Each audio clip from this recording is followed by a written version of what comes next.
नमस्कार दोस्तों कुछ लोग इतिहास पढ़ते हैं और कुछ लोग इतिहास लिखने की जिद रखते हैं। आज दुनिया के तनाव भरे माहौल में ऐसे ही व्यक्तित्व सबसे ज्यादा असर डालते हैं। आज हम बात करेंगे दुनिया की सबसे बड़ी शख्सियत, सबसे बड़े नेता और सबसे बड़े व्यापारी डोनाल्ड ट्रंप के बारे में।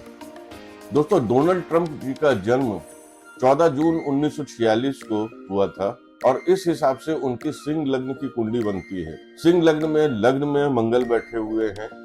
चतुर्थ भाव पे अगर देखें तो चंद्रमा बैठे हुए हैं। दसम भाव पे राहु बैठा हुआ है सूर्य के साथ में। सिंह लग्न का मतलब जन्म से शासक। लग्न में मंगल निडर, आक्रामक, गुस्सैल, एटीट्यूड। 10वें भाव में सूर्य सत्ता, प्रतिष्ठा, ऊंचा स्थान। राहु अचानक फैसले, चौंकाने की क्षमता रखना, भ्रम की स्थिति में रखना।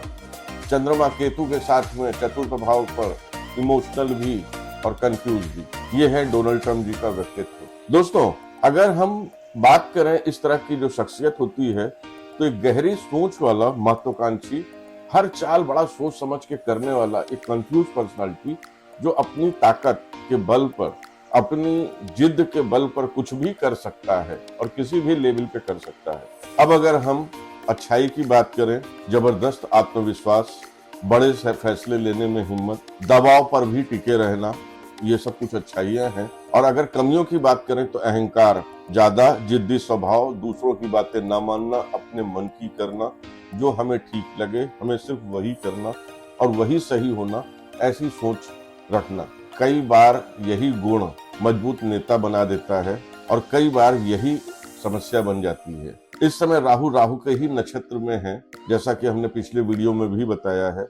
राहु सद्भिषा नक्षत्र में ही है। राहु इस समय कुंडली में गोचर में 7वें भाव पर है और केतु अगर देखें तो लग्न में बैठे हैं। इसका असर रिश्तों में टकराव, फैसले में जिद, सोच में अलगाव, डिटेक्शन, किसी से मतलब नहीं रखना।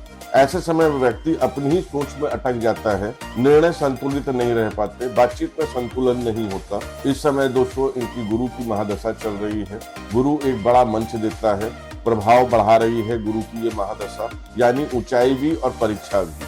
दोस्तों, मेरे हिसाब से अभी इस समय वर्तमान में अगर देखें तो ये स्थिति इनकी, जब तक राहु के ही नक्षत्र में है और गुरु भी इस समय जो अत्याचारी चल रहे हैं, क्योंकि गुरु को, जैसा कि हमने पहले भी पिछली वीडियो में बताया कि गुरु अत्याचारी हैं, अतिगामी हैं और गुरु की ही इनकी महादशा है, तो इनको संभालना थोड़ा सा कठिन है।